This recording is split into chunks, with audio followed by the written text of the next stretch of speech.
Labas, smagu, kad susidomėjai savanorystę vaikų linijoje.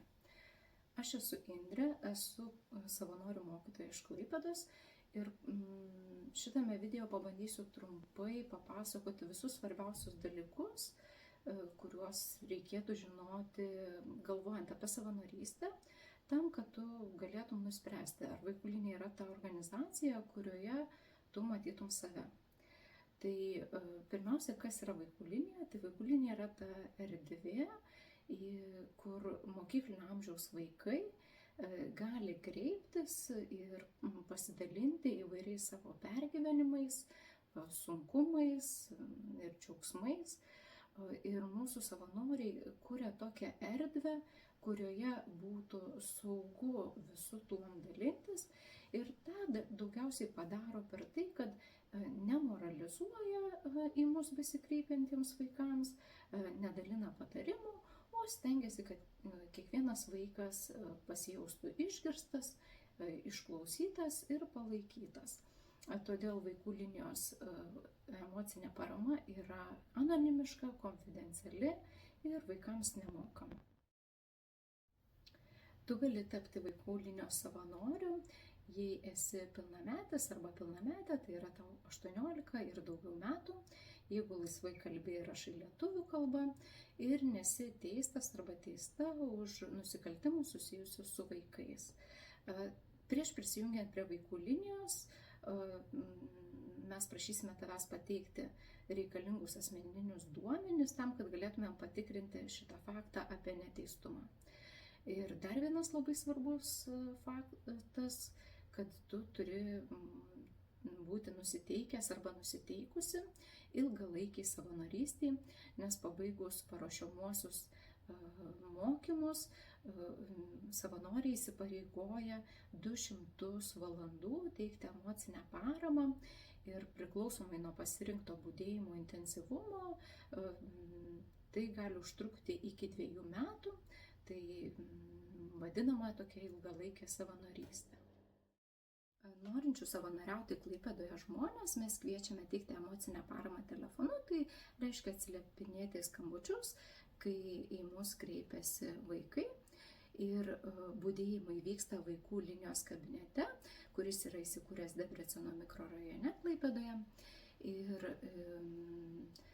vaikų linija kaip tarnyba darbuojasi kasdien nuo 11 val. Ryto iki 11 val. Vakaro, tačiau šiuo metu Klaipėdoje mes telefoninius budėjimus turime tik darbo dienomis nuo 1 val.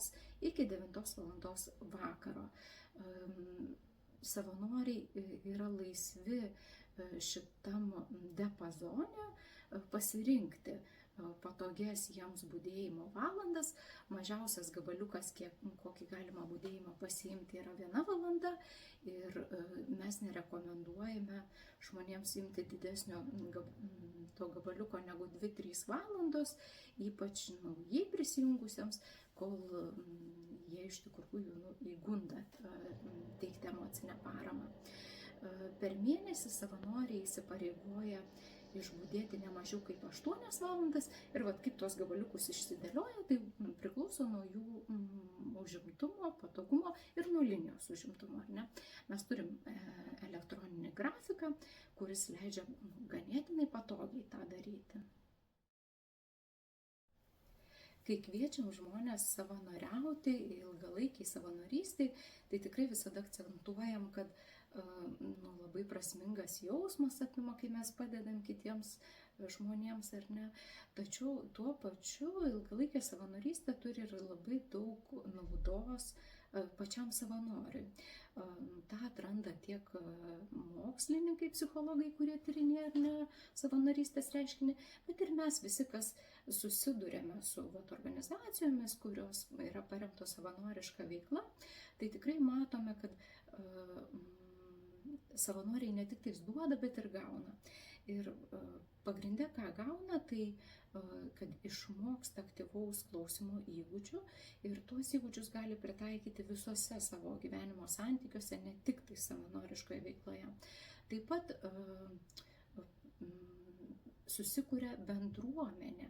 Ir galbūt savanoriai susirenka kaip žmonės, tai ganėtinai skirtingi, iš skirtingų sričių, pabaigę kažkokias skirtingas specialybės, turintis skirtingų hobių, bet kažkokio ir bendrumo ta grupė turi. Ir tikrai atsiranda tokių draugysčių, kurios tęsiasi ne tik tai savanoriavimo laikotarpiu, bet tikrai ir daug ilgiau ir patampa tokiam gyvenimo draugystėm, ar ne? Tai šitoj vietoj gali ilgalaikė savanorystė truputėlį ir gąsdinti, bet jinai gali būti ir labai labai naudinga, labai žmogui duodanti daug dalykų. Ką jį gali duoti tau, irgi pamatysi. Prieš pradėdamas teikti emocinę paramą, kiekvienas savanoris turi pabaigti paruošiamuosius kursus. Šie kursai trunka apie 4-5 mėnesius ir mokymas vyksta tokiu hibridiniu būdu. Tai reiškia, kad visą teorinę medžiagą kiekvienas žmogus gali jam patogiu laiku peržiūrėti namuose, o vieną kartą per savaitę fiksuotą tam tikrą savaitės dieną nuo 6 valandos iki 8 valandos mes turime tokį grupinį užsiėmimą, kuris yra labai praktiškas. Čia kartu su kitais besimokančiais savanoriais bei savanorių mokytojų komanda mes praktikuojamės įgūdžius, ar ne? Ir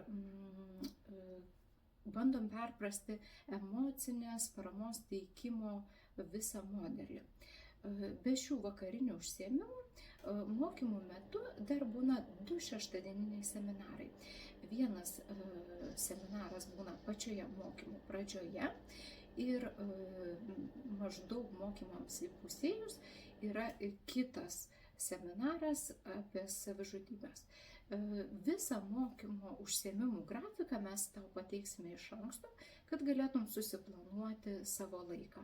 Ir mokymai visada vyksta toje pačioje vietoje. Klaipėdoje mokymus turim Klaipėdos pedagoginėje psichologinėje tarnyboje. Paruošiamųjų mokymų metu sužinosi daugiau apie vaikų raidos ypatumus, taip pat ugdysi savo aktyvaus klausymo įgūdžius, sužinosi, kaip atliepti įvairiausius jausmus, bei kaip galima padėti vaikams atsidūrusiems įvairiose kebliose situacijose, pavyzdžiui, išgyvenant netektį ar krizę, patiriant smurtą ar turint minčių apie savižudybę. Taip pat sėkmingai, savarankiškai savanoriauti galima tik nuosekliai dalyvaujant paruošiamuosiuose kursuose ir tikrai įgijus praktinius įgūdžius. Mes esame įsitikinę, kad tą galima padaryti tik jeigu sudalyvauji didžiojoje dalyje užsiėmimų. Ir turim tokį nusistatę, kad reikia, kad sudalyvautų žmogus 75% užsiėmimų arba daugiau. Be grupinių užsiėmimų tu taip pat turėsi galimybę mokytis iš labiau patyrusių savanorių. Mokymosi procese kiekvienas būsimasis savanoris keletą kartų eina stebėti, kaip emocinę paramą teikia labiau patyręs jo kolega, o po to keletą kartų teikia emocinę paramą su labiau patyrusio savanorio priežiūra. Savarankiškai emocinę paramą teikiantys savanoriai turi ne tik nuosekliai budėti telefonu, bet taip pat ir dalyvauti kvalifikacijos kėlimo veiklose. Vaikų linijoje mes nuolat organizuojame įvairius teminius užsiėmimus, kurių metu savanoriai gali pagilinti žinias apie pagalbą vaikams.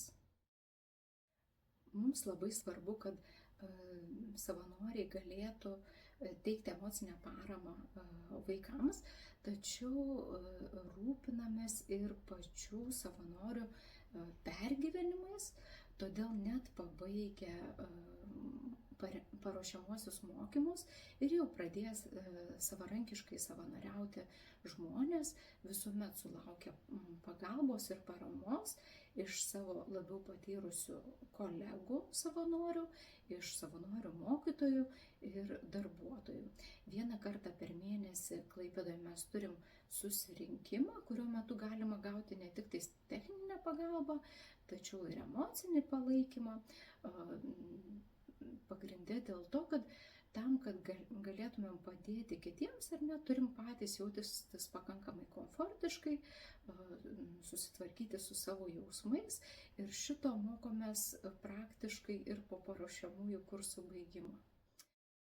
Į vaikų liniją savanoriauti ateina tikrai labai veiklių žmonių ir norintys įdomiai leisti laiką, tai tikrai atranda savo bendraminčių ir turi galimybę sudalyvauti įvairiuose neformaliuose savanoriams skirtuose renginiuose ir taip artimiau susipažinti ir su kitais savanoriais, ir savanorių mokytojais ir tikrai prisidėti prie to, kad mes būtumėm tokia gyva ir gyvybinga bendruomenė.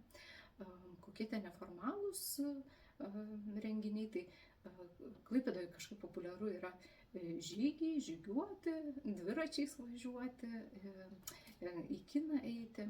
Tai vat, jeigu turi kažkokių įdomių užmanimų ir visada galima save realizuoti ir tokiais būdais. Susidomėjai, tai registruokis atrankai vaikų linijos savanorius, o jeigu liko dar kažkokių neatsakytų klausimų arba svarstai rinktis kitą savanorystės formą, pavyzdžiui, teikti emocinę paramą pokalbiais internetu, tai ieškok informacijos paspaudęs nuorodą.